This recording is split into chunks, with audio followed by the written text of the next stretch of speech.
qabdaa utaalee yeroon bitee ka'u utuu sinaa taanee abbaa koo furuu nan danda'u situ naaf didhii. Haadha jechuun salphaa yeroo dubbatanii baay'ee nama dhibaa otoo hubatanii guddistuu daa'imaa nyaachistuu midhaanii haadha koo hundee koo sin dagadhu'anii dheebodheeran jennee laga ceetee baataa qoraanii fi midhaan dugda keetti baattaa anaan na guddisuuf baay'eeftee rakkattaa anaan na guddisuuf baay'istee rakkattaa osoo ofiin nyaatiin anaan na nyaachistee ofii kee dheebottee ofii kee beeloftee anaan beela baaftee haadha daa'immanii haadha dargaggeessaa yoon dogoggorellee situ na sirreessaa maatii keenya hundaa simatu gaggeessaa marii gaafa hundaa marii gaafa rakkoo sirraa fagaachuu koo na dhiba haadha koo sirraa fagaachuu koo na dhiba aayyoo koo marii gaafa hojii marii gaafa gabaa naaf jiraadhu haadha koo anoosuman qaba naaf jiraadhu haadha koo anoosuman qaba. ይድረስ ለእናቴ የኔ ውድ እናት የ9 ወር ቤቴማ በጣም ናፍቀሽኛል ከምለው በላይ ናፍቀሽኛልማ ማስረሻ ያጣውለት ናፍቆት ቢኖር ያንቺ ናፍቆት ነው ማዬ የኔ ውድ እናት የኔ ደግ እናት የኔ አዛኝ እናት የኔ ከርታታ እናት የኔ ናፍቆት እናት አዎ በርግጥ ስስቅ ብዙ ሰው ያየኛል እማ ያንቺ ናፍቆት ግን ልቤ ውስጥ ታምቋል ማዬ እውነት ናፍቀሽኛልማ ያለፉት ወራቶች አመቶች ባንቺ ናፍቆት ነው ያለሁት ማዬ ዛሬም ትናፍቂኛለሽ አዎ በጣም ናፍቀሽኛልማ በህይወትህ ምንም አይኖርህ ነገር ግን እናት ብቻ ይኖርህ ምክንያቱም እናት ሁሉንም ቀዳዳ ትሸፍንልሃለች ክፍተትህን ትሞላለች ህይወትህን ጣፋጭ ታደርገዋለች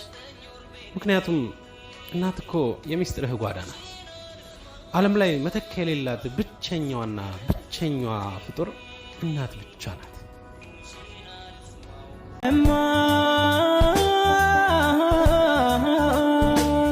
እናቴ ትንፋሽሽ ፈውሴ ነው ሐሴት ለሕይወቴ ኑሪነ ዘላለም አልጣሽ ክፍቴ yeroof bararanii baraaf qubatanii mammaaksa kanan mootakkaa dhageessanii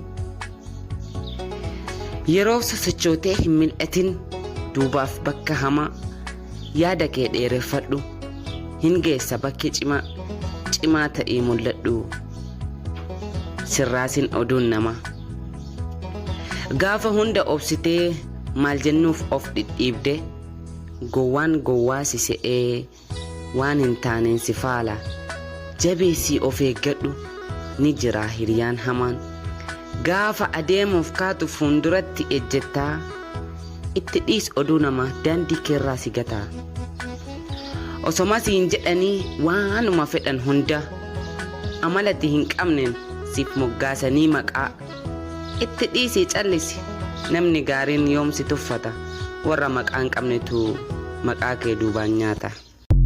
Ani jireenya koo keessatti really sooressa ta'es miti garuu an akka amanutti I live for a moment ammaafan jiraadha waa'ee borii yaaddeen beeku hiriyaa koo tokkotu jira atoka kana birrii baafta atoka kana goota attamittiin naan jedhe waaqayyo addanaan nagahee nagata taana seexanumtiyyuu maalittiin jette waaqayyoon ankoodhiisi seexiyyu maalittiin jetti kanaafi yeroo hundaa I live for a moment arrakka guyyaa dhumaa ta'e ittan jiraadha bara jireenya kooti keessatti isa borii immoo ana miti simbirrooyyuun ganne waaqayyo so akkasittan siin jedha kanaafi hamman dandeetti nan gargaara waan dandee hunduma isa har'a gochuu waan irra jiru godheen bula maaliif borganama ribaa ka'uu keetta are you sure borganama aduun bari'uu isaa beettaati beettaa akka borganama bari'u eenyuyyuu shuurii miti akka ganama ribaa kaatu beettaa waa'ee borii dhiphachuu dhiibne yoo har'a waan qaama nurra jiru goonee bullee isa borii waaqayyoon sirreessa. Jireenyi qormaata. Jireenyi yeroo marayyuu yaaddoonis ni guutamti. Jireenyi gammachuunis ni guutamti. Akkuma gadditu guyyaan ati gammaddus ni jira. Maarree jireenyi jabaadha. Jireenya jechuun mana barnootaati.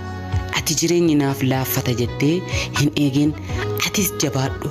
Jireenya kee akkasiif laafuuf atis jireenya kee irratti jabaadhu argami.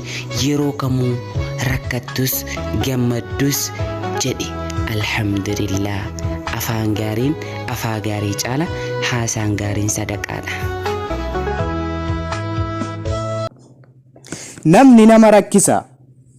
Namni ati faarsitee kenniteef tarree gootaa, gaafati bira geessu hojiin saammoo koboota. Kakatee sirkaa fuudhee kakatee tokkotti himaa, nama lubbuudhaan jiru amanuunis shakkuunis baay'ee namatti cima.